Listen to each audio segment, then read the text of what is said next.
우리가 어제 일꾼의 말씀을 들으면서 일꾼이 하나님의 비밀을 그러니까 맡았다 이렇게 고린도전서 4장에 말씀하시는데, 하나님의 비밀을 이제 맡았다는 거는 내가 바울 사도의 말씀처럼 깨닫고 이제 본다는 얘기인데, 이제 그러려면 마치 우리가 어떤 수학 문제를 풀 때 그 문제에 해당되는 공식을 가지고 그 문제에 적용을 해서 답을 찾듯이 하나의 좀 공식이 있다. 근데 제가 이거는 이제 말씀을 드리기 편하려고 공식이라는 표현을 쓰는 거고, 하나님의 말씀을 이제 공식처럼 다룰 수는 없는 거죠. 우리가 이렇게 말씀을 사실은 이제 믿고 사랑하고 섬겨야 될 대상이지, 무슨 뭐 우리가 이제 이용하고 또 우리가 갖다가 붙이는 이런 공식처럼 대하면 안 되는데, 편의상 이제 그 말씀이 변하지 않고 또 삶의 어떤 하나의 원리처럼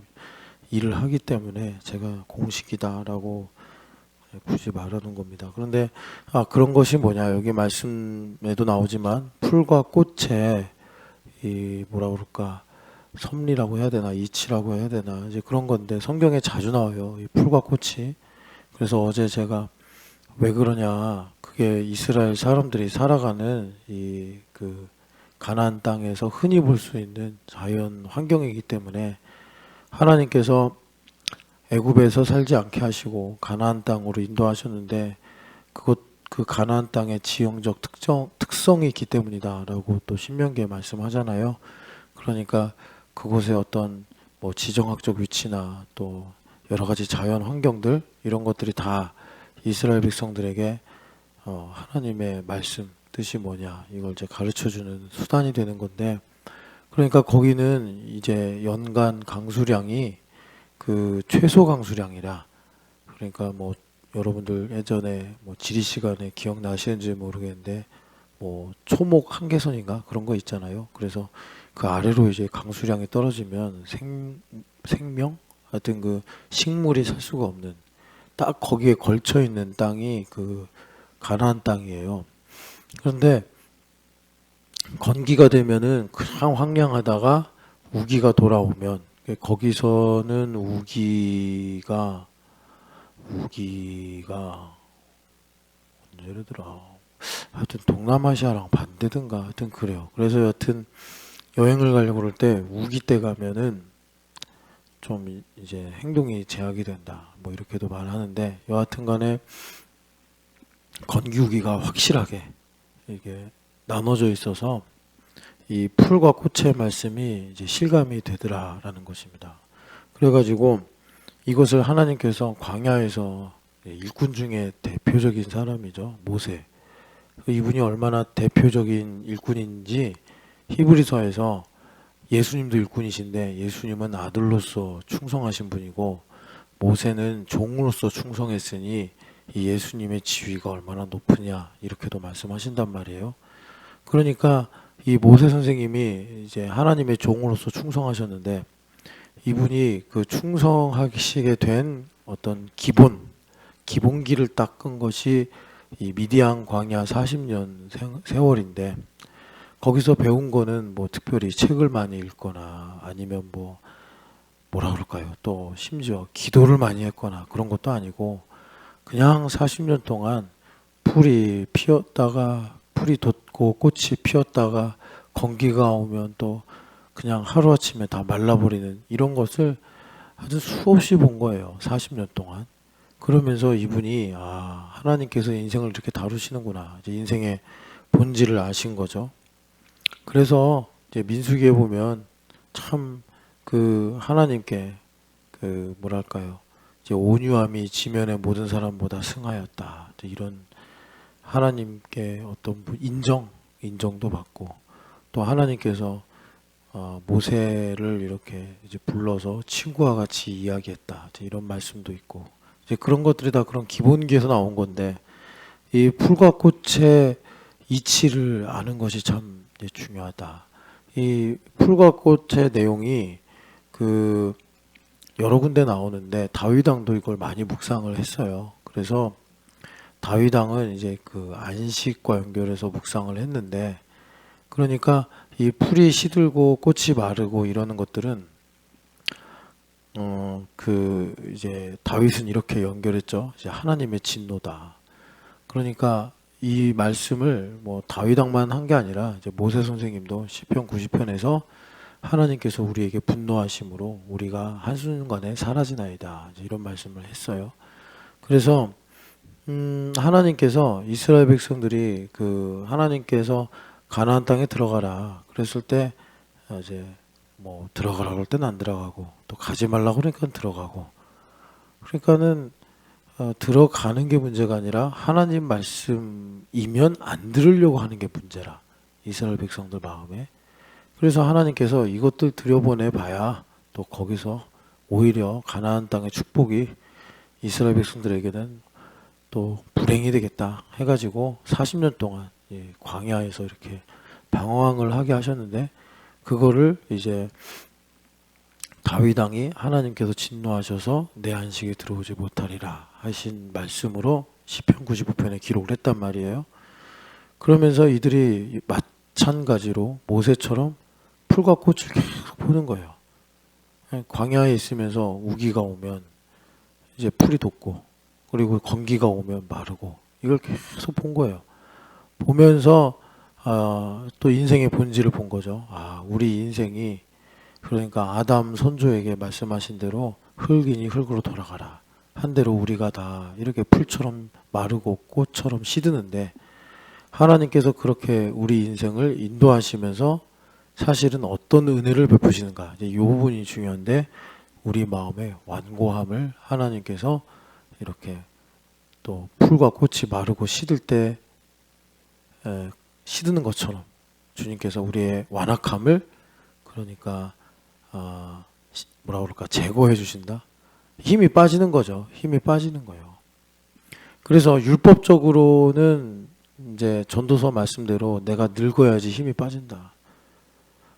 힘이 빠지면 그나마 여지가 조금 생기는 게 하나님의 뜻이 뭘까? 뭐 요런 걸 좀 이제 구하고 알 수 있는. 그전에는 자기가 옳다고 생각하고 자기 주장만 하고 살고 의지, 신념 이런 게 엄청 강해가지고 이게 그 송아지 힘줄 같아서 이게 안 돼요. 근데 늙으면 힘이 빠져요. 힘이 빠지면 뭐 새로운 일은 몰라도 지나간 일에 대해서는 감사가 생겨요.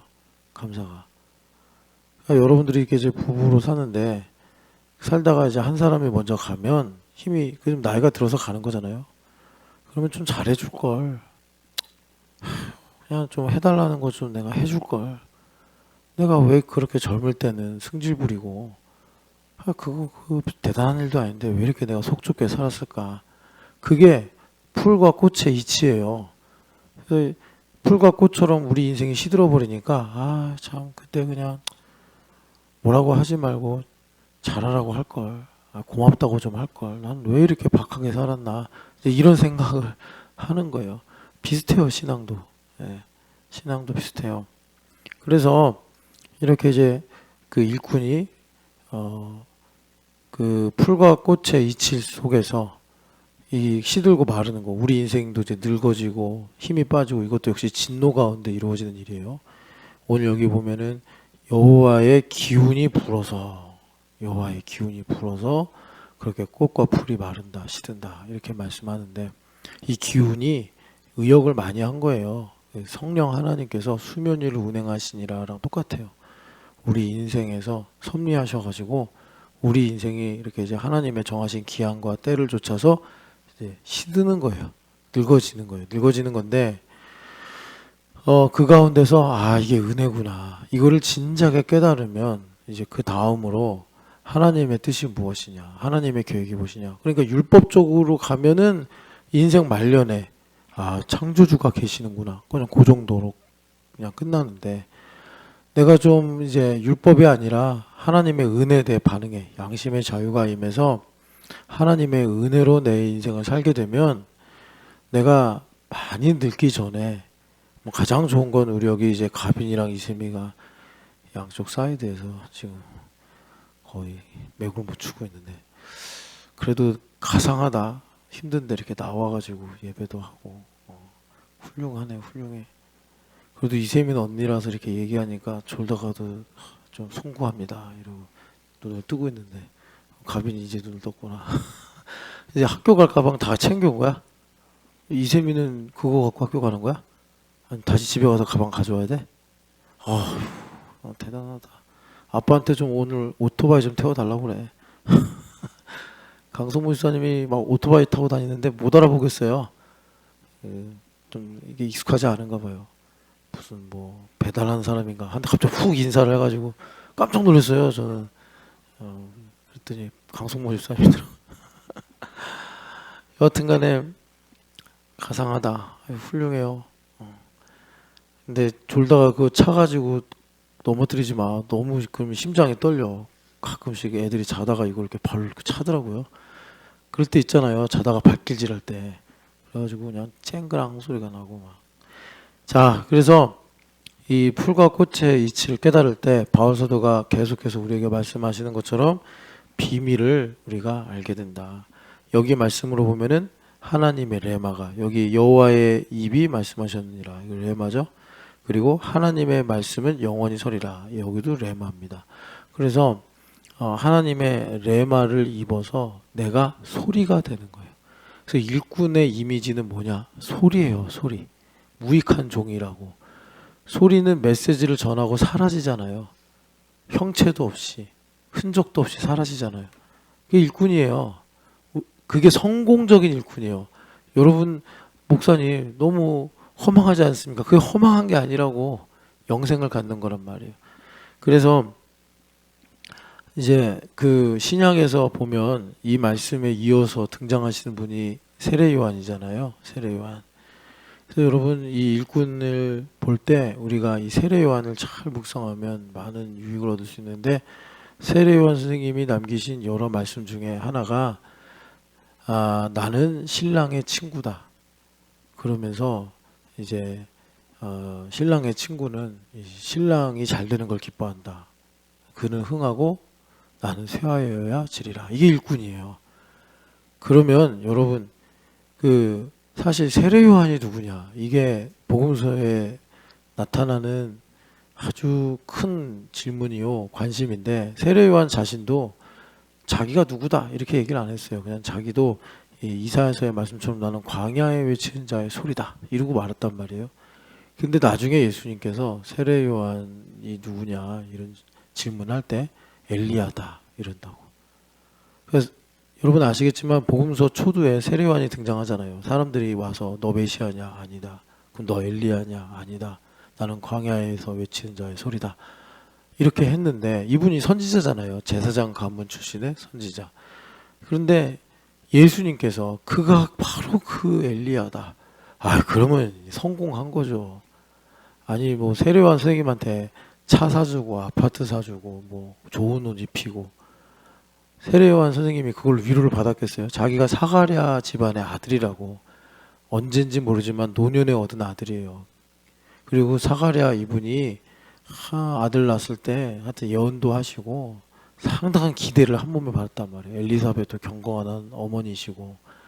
그런데 이분이 그 중간 스토리가 생략이 됐는데 어쩌다가 신학교 안 다니고 제사장 출신이니까 호의호식할 수도 있는데 그걸 다 버리고 광야로 나가서 집안이 망했는지 뭐 아버지가 의로워서 그런 것 때문에 아리마대 요셉처럼 재산 다 몰수당하고 뭐 이렇게 그런 거 있잖아요. 이렇게 의를 지키다가 멸문지화에 화를 입는 이런 그런 건지 아니면 스스로 나간 건지는 모르겠어요. 세례요한 선생님이 왜 광야에 갔는지.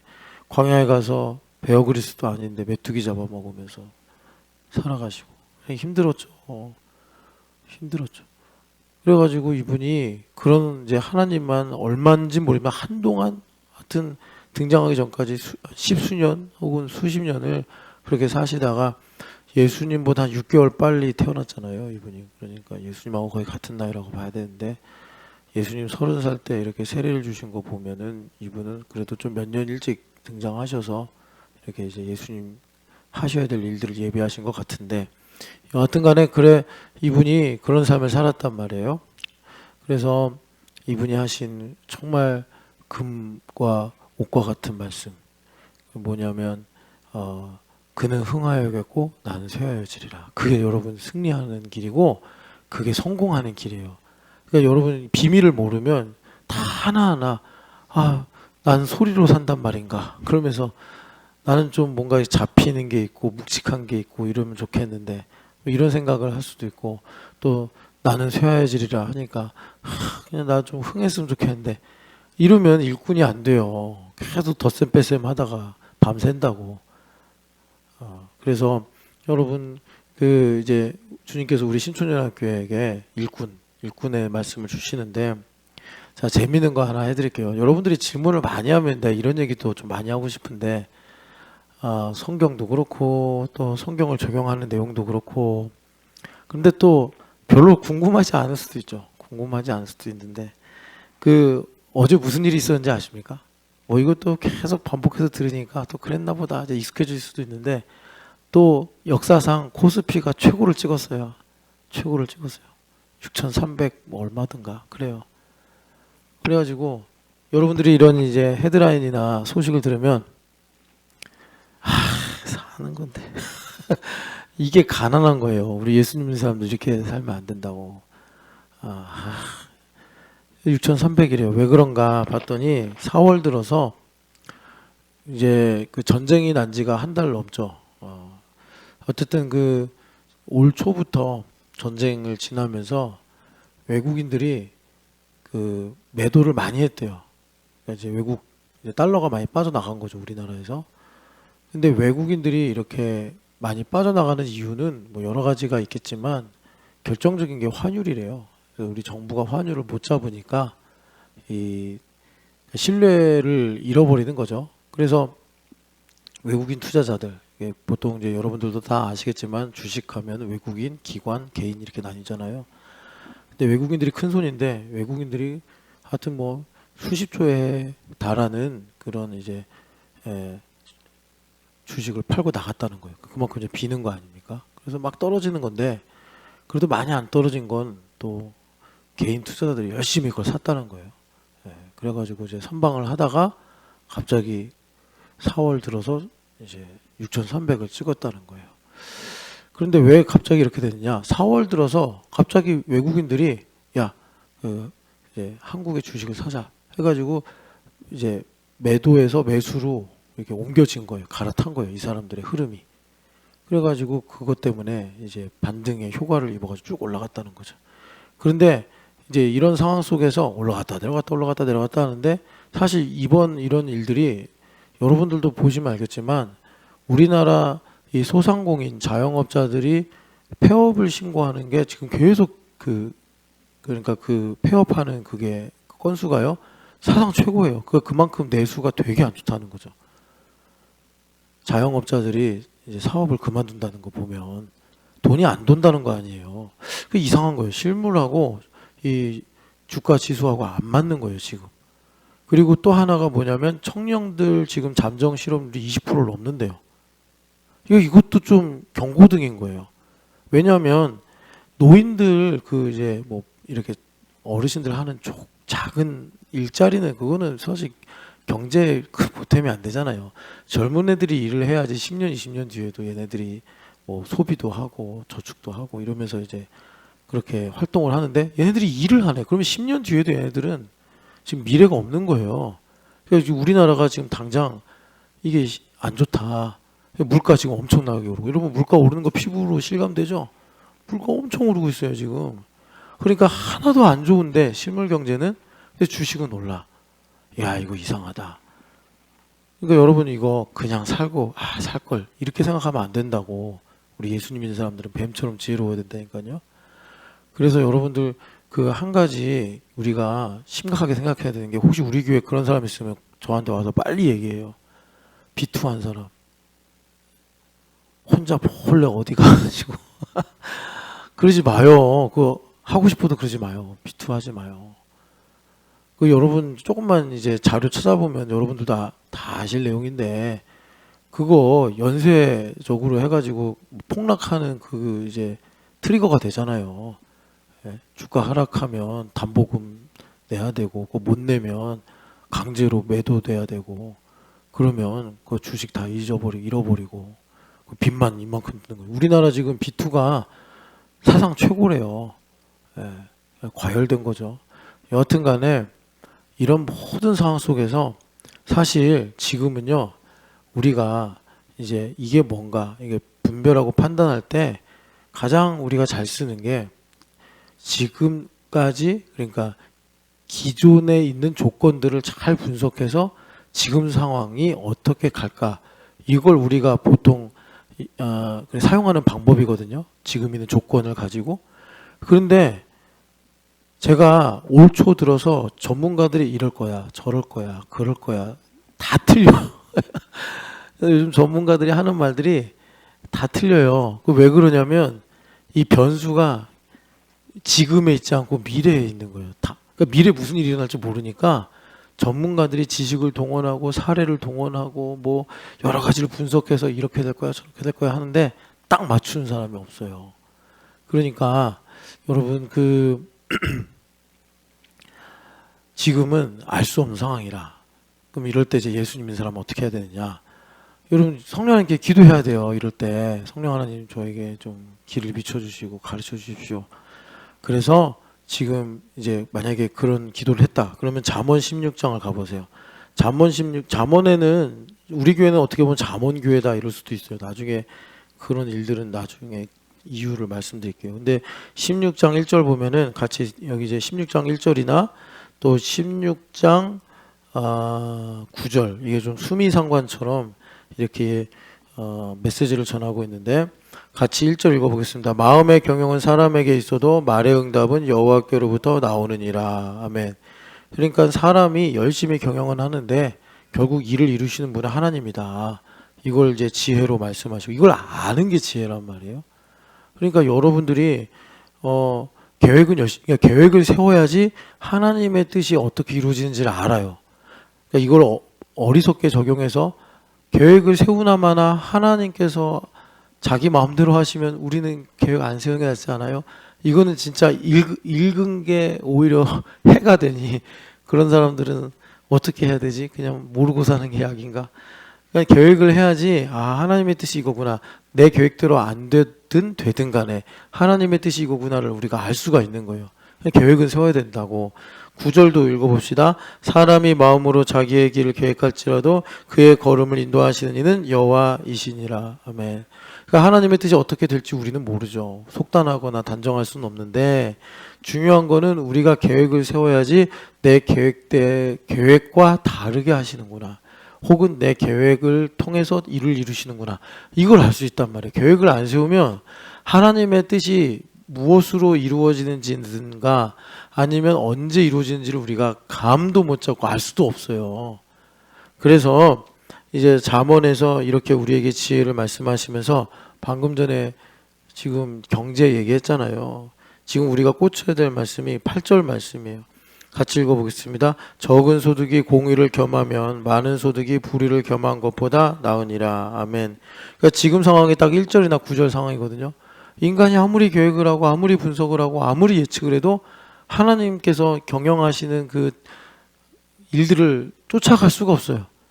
그러면 자기가 하나님 되면 되는 거지.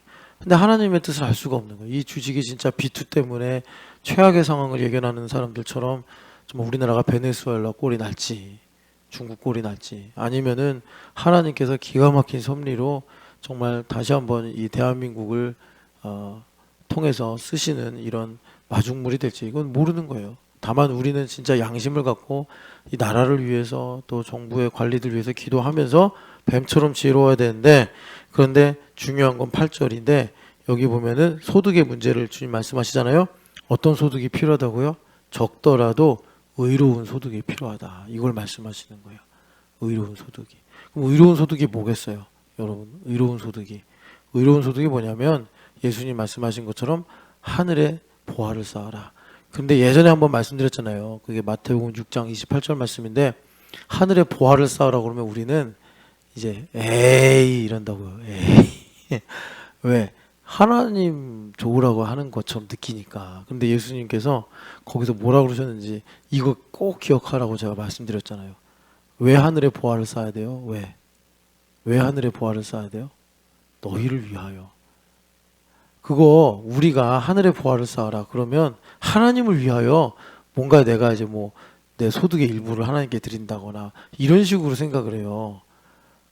그게 거의 무신론하고 가까운 건데 예수님 말씀하시기를 하나님을 위하여, 교회를 위하여가 아니라 너희를 위하여 하늘의 보물을 쌓으라. 그러면 어떻게 된다는 거예요? 마태복음 6장에 쭉 나오는 것처럼 미래를 알 수가 없어. 근데 하나님은 일을 하시고 그분의 뜻을 반드시 이루신단 말이에요. 그러니까 의로운 적은 소득이 얼마라든지 있어야지 은밀한 중에 보시고 일을 이루시는 하나님의 뜻대로 나의 삶에 하나님께서 공급하시고 또 하나님의 뜻을 이루시기 위해서 또 물질의 영향력을 얼마만큼 주시기도 할 수 있고 그렇단 말이에요. 불이한 소득은 뭐겠어요? 그러면 불이한 소득은 여기서 간단해요. 내 거라고 생각하는 거예요. 내 거. 그거 내 거라고 생각하면 증거는 뭐예요? 염려. 마태복음에 나오잖아요. 염려, 뭐 근심, 뭐 이런 거. 아니면은 반대로 막 너무 돈이 많아. 그러면 이러겠죠. 내 영혼아 이제 평온히 먹고 쉬자. 이제 이런 그 어리석은 부자처럼 그렇게 된단 말이에요. 그 의로운 재물은 뭐겠어요? 하나님 겁니다. 이거 다 하나님 겁니다. 그러면 우리가 다 하나님 드려요? 여러분들 통장 탈탈 털어서 하나님 드리면 다 하나님 거예요? 그게 아니고 내게 주신 재물, 예물이라는 게 그런 거예요. 내게 주신 재물이 자크엘루 선생님 말씀하신 것처럼 다 하나님 주신 거예요. 내가 땀을 흘려 벌었든 내가 지게를 지고 해서 벌었든 땅을 파서 벌었든 그거 다 하나님 주신 거지. 땅 판다고 내게 소득이고.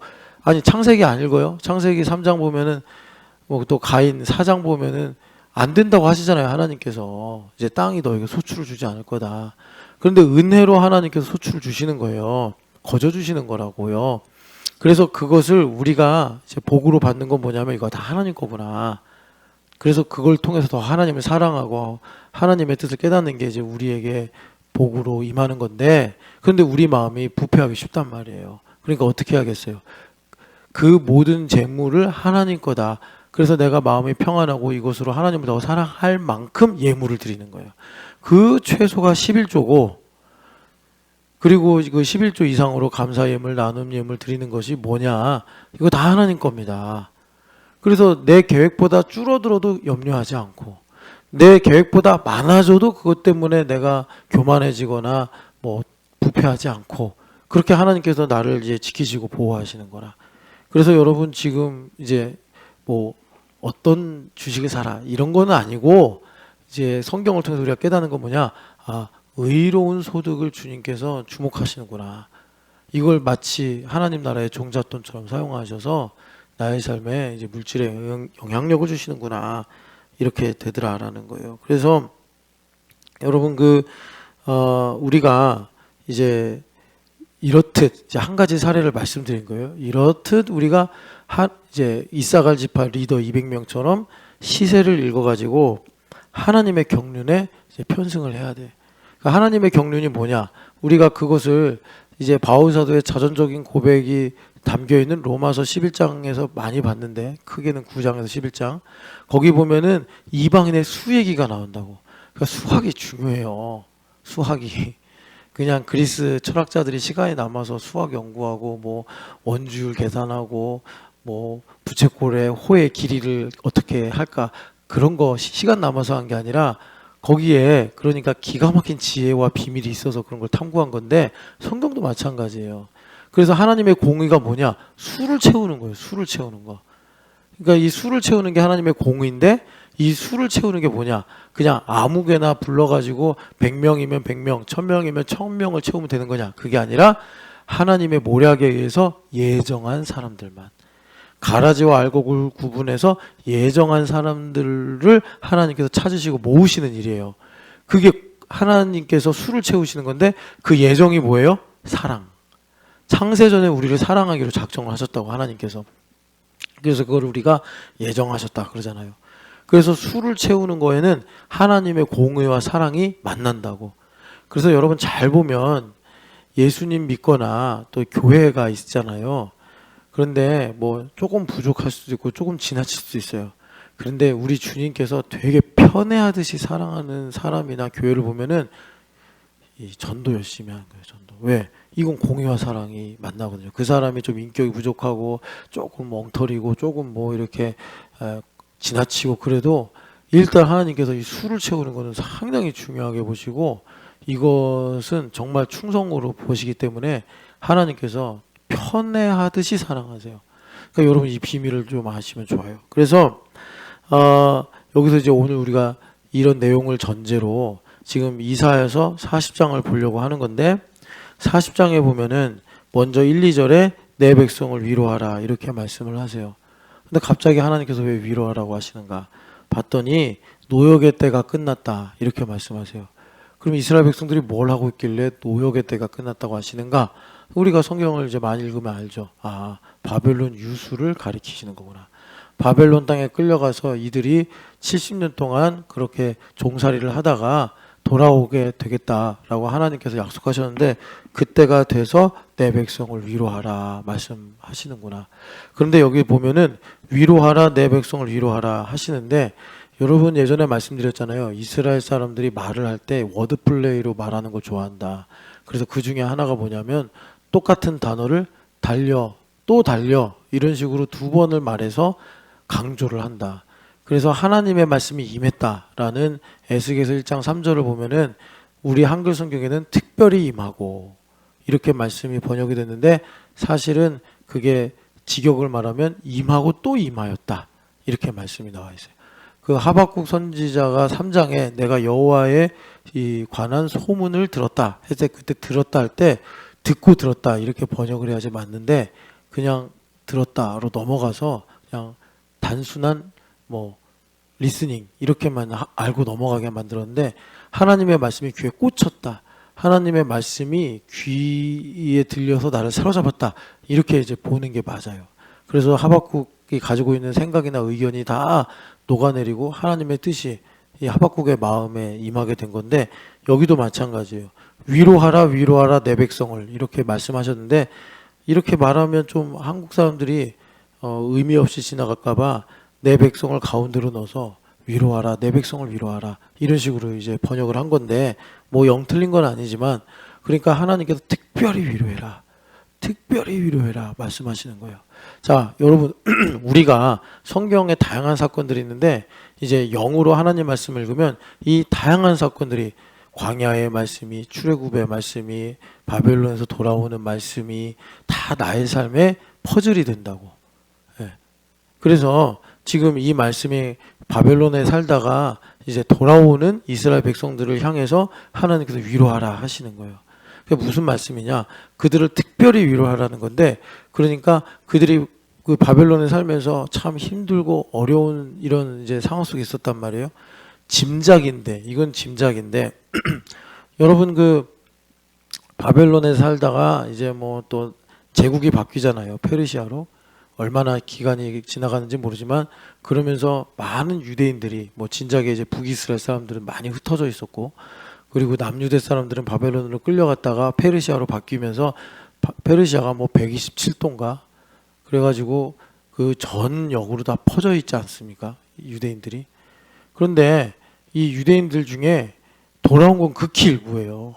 극히 일부가 돌아왔고 나머지는 여전히 흩어져 살다가 나중에 이제 예루살렘 교회가 세워지고 사도들이 선교를 하면서 그들이 그 민족 가운데 흩어진 하나님의 자녀들을 모으는 거점들로 쓰임을 받은 거예요. 그러니까는 바울 사도가 도시 다닐 때 어떻게 했어요?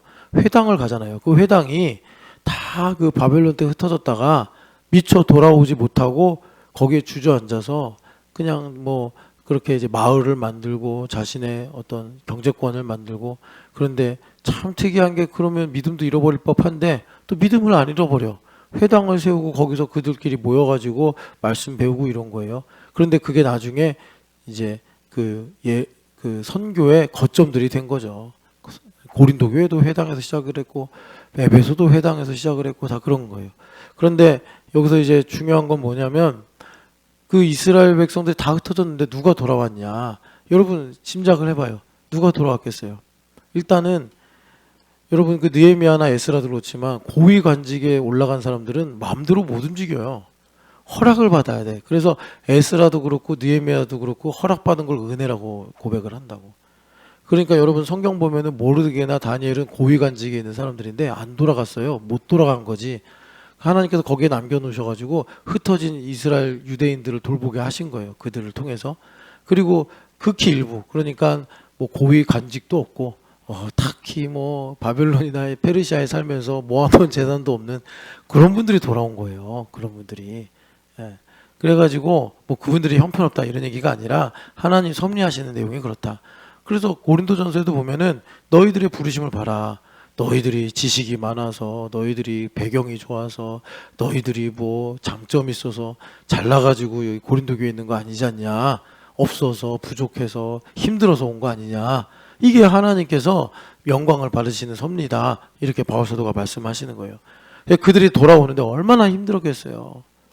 얼마나 힘들었겠어요. 에스겔 선지자만 해도 맨날 그발 강가에서 돌 나르고 얼마나 힘들었겠어요. 그런데 그분들을 주님께서 위로하시는 거예요. 위로하시는데 이게 이제 우리에게 적용되는 거예요. 그 고통과 그 슬픔이 다 기억이 안 날 만큼 주님께서 보상하시고 채워주셔서 그들이 그 모든 이제 뭐 트라우마나 슬픈 기억들이 사라지는 거예요. 이게 복음의 능력이라고요. 그러니까 내가 예수님 믿고 살죠. 그런데 어제까지 어떤 인간하고 대판 싸워서 막 화가 나고 속상하고 막 그래. 복음의 능력이 위로하라. 성령 하나님을 보혜사라고 말하는데 이 보혜사가 다른 말로 번역하면 위로자거든요.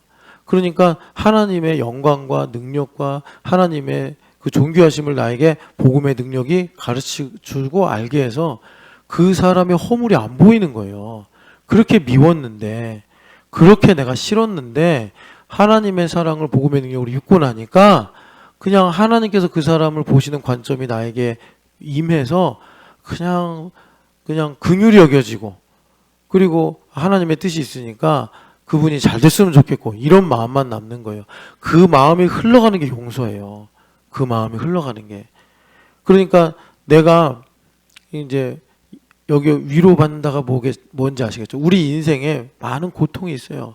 죄 때문에 또 뭐 흑암 세상의 여러 가지 문제 때문에 내 마음에 고통이 있어요. 그런데 주님께서 우리에게 복음의 능력으로 성령 하나님께서 기름 부어주시면 그것이 다 사라지고 내 마음에 하나님의 선하심만 남도록 주님께서 나를 채워주신다고. 그걸 주님께서 하라고 하시는 거예요. 자, 그래서 여러분 이거 되게 중요합니다. 뭐냐면 자, 여러분 이거 잘 들으세요. 이제 시간이 다 돼서 여기까지만 하고 마쳐야 될 텐데 참 제가 정말 저녁이 될 때까지 계속 얘기해서 이게 얼마나 중요한지를 말씀드리고 싶은데, 왜냐하면 이래야지 지금 우리나라도 그렇고 전 세계가 뭐 아니면 도 아닙니까? 우리가 이사갈 지파처럼 시세를 잘 읽고 선택을 잘해야 된다고. 여러분 뭐 주식 얼마나 사냐 뭘 사냐 지금 이 수준으로 얘기하면 안 되고, 우리는 또 뭐 뛰는 놈 위에 나는 놈 있고 나는 놈 위에 붙어 다니는 놈 있다면서요. 우리는 하늘나라에 붙어 살아야 된다고. 그래서 제가 여러분들한테 이제 이 말씀 드리는 건데, 자, 잘 들어보세요. 여기 이제 위로하라 그러시면서 그들의 죄악이 사함을 받았느니라. 그들의 모든 죄가 다 이제 사라졌느니라 말씀하시는 거예요. 자, 예수님 믿는 우리한테 하시는 말씀이에요. 자, 이게 무슨 말이냐? 자, 이스라엘 백성들이 그 바벨론으로 끌려간 건 뭐 때문이에요?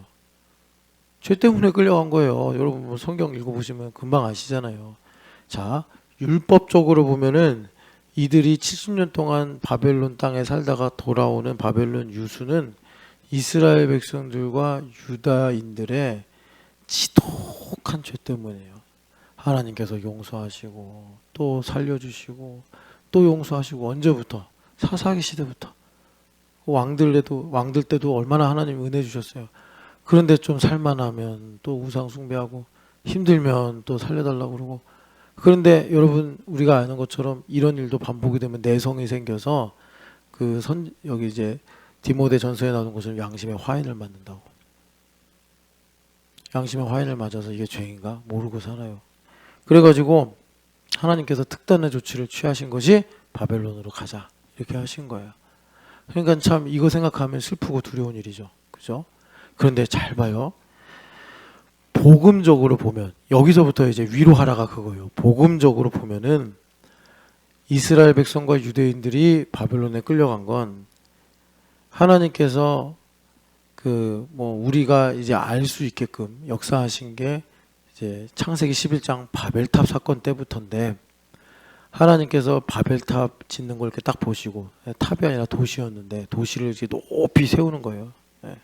그런데 그걸 딱 보시면서 이러면 또 이제 홍수 다음에 불밖에 없는데 그러면 이건 최종적인 심판이잖아요. 근데 아직 예정하신 백성들 다 구원 못했으니까 그래서 하나님께서 그 성을 허물어 버리시고 얼마나 높이 쌓았는지 모르지만 허물어 버리시고 그리고 하나님께서 하신 은혜 진노이긴 하지만 은혜가 언어를 다 다르게 하신 거죠. 언어를 구음과 언어가 하나였단 말이에요. 문자나 말이나 하나였는데 이걸 하나님께서 다 흩어버린 거예요. 여기서 이제 심각한 문제가 생기는 거죠. 사실 지금도 그 구음과 언어가 틀리기 때문에 이란하고 이스라엘하고 싸우는 거고 미국하고 이란하고 싸우는 거고 러시아, 우크라이나 걔네들은 말도 거의 비슷한데도 싸우고 있고 이 전쟁이 끊이지 않는 거예요. 이거 얼마나 큰 고통입니까? 그런데 하나님께서 그렇게 하시면서 뭘 계획을 하신 거죠? 민족 가운데 자기 백성을 흩어버리시는 거예요. 그래가지고 내가 그 민족 가운데 흩어진 나의 자녀들을 모아서 아까 우리가 들은 공의의 수를 채우겠다. 그거 이제 하나님의 경륜의 큰 틀이에요. 그러니까 자 여기서 중요해요. 복음적으로 유대인들 이스라엘 백성들이 이제 그 바벨론에 갔다 오는 거를 보면 하나님께서 민족 가운데 흩어진 하나님의 자녀들을 모으시고 구원하시기 위한 유대인들의 뭐죠? 대리 조건 아닌 거예요. 여러분 이거 좀 잘 이해가 안 되면 제사도 신청 어쩔 수 없어. 설교 시간에 이것도 제가 뭐 오늘 갑자기 부흥회를 할 수, 사경회를 할 수도 없고 그러니까 이게 우리 인생에 들어와야 돼요. 비밀의 경륜을 안다는 거예요. 예. 그러니까 일단은 율법적인 이해가 필요해요. 그리고 그걸 그리스도로 말미암아 그리스도를 레버리지로 삼아서 비투 설명하는데 레버리지를 많이 얘기하더라고 전문가가. 예수님을 나의 레버리지로 삼아서 복음적인 관점과 이해로 바꿔야 된다고. 그래서 이사야서 여러분 43장에 보면은 예전에 어떤 분이 그러더라고요. 속량이 뭔지 모르겠다. 거기 보면 구스와 누구죠? 애국 그 하고 어디 하나님께서 해가지고 스바였나? 걔네들을 너희의 속량물로 주었느니라. 이 말씀이 뭔지 이해가 안 된다.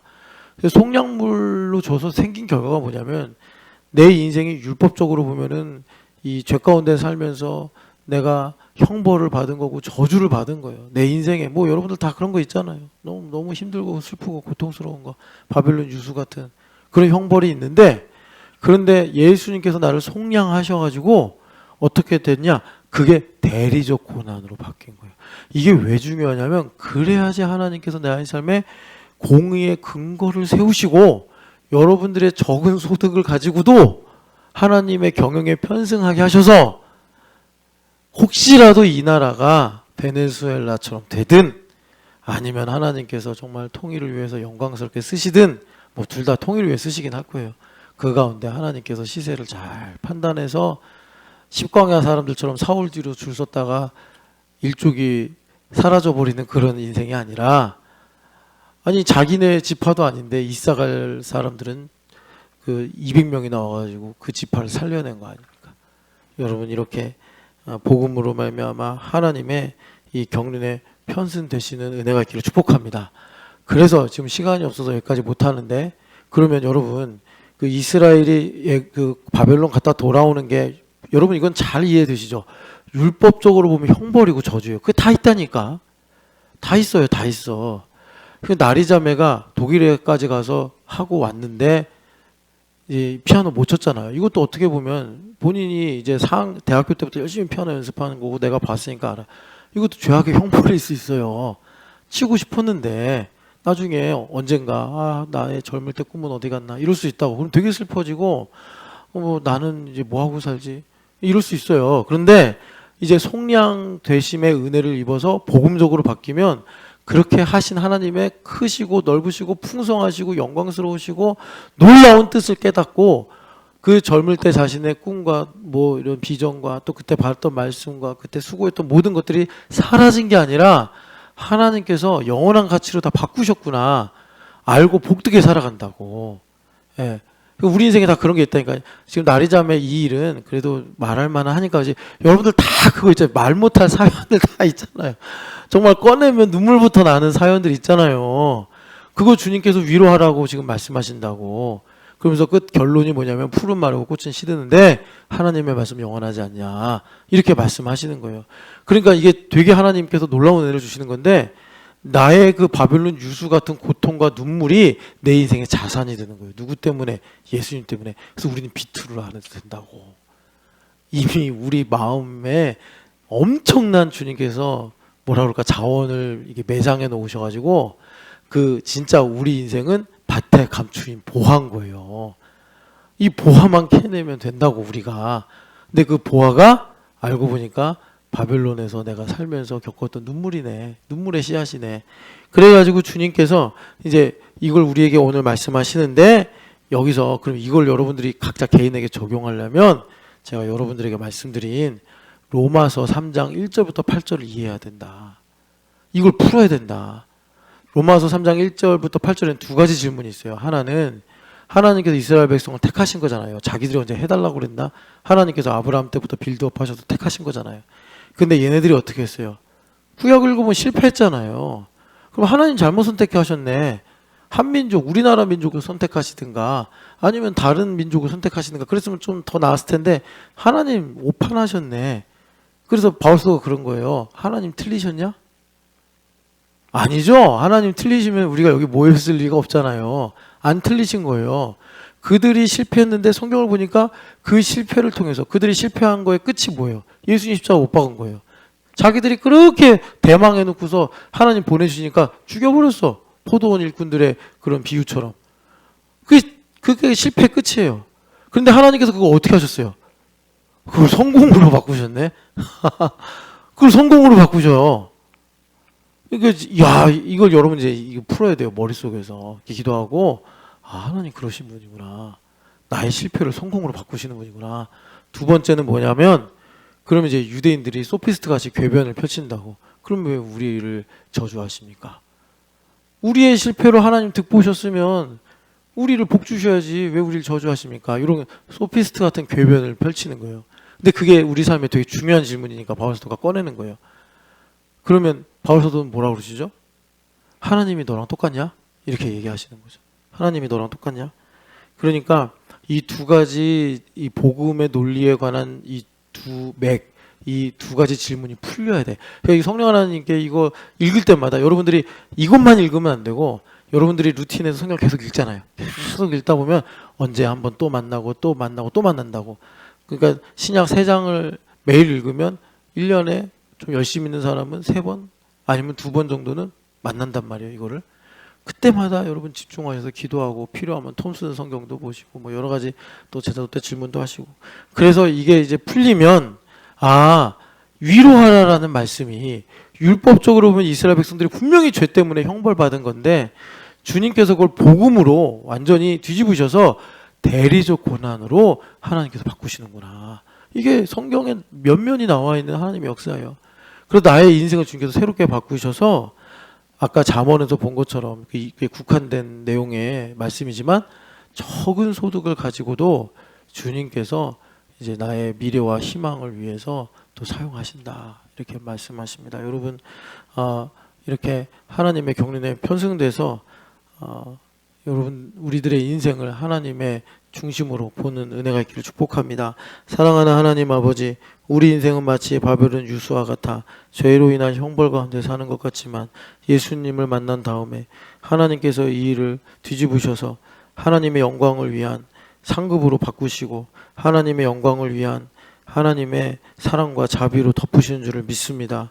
하나님 아버지, 복음의 능력으로 우리의 인생을 새롭게 보게 하여 주시옵시고 그래서 하나님 참 어지러운 이 시대 속에 살고 있는데 이때 하나님 우리가 광야에서 외치는 자의 소리가 되어서 하나님 하나님의 뜻이 무엇인가 잘 분별해서 하나님, 우리가 하나님의 그 뜻대로 하나님의 일들을 이루며 살아가는 복된 인생 되게 하여 주옵소서. 하나님, 돈이든지 시간이든지 또 우리가 살아가는 모든 삶의 일 중에 주님께서 적더라도 의로우면 우리에게 영광을 주실 수 있고 하나님의 뜻이 이루어지는 복을 우리가 누릴 수 있다고 하셨습니다. 하나님 아버지, 이런 것들을 우리가 반응할 수 있는 때를 놓치지 않게 하여 주시옵소서. 살아계신 예수님의 이름으로 기도합니다. 아멘.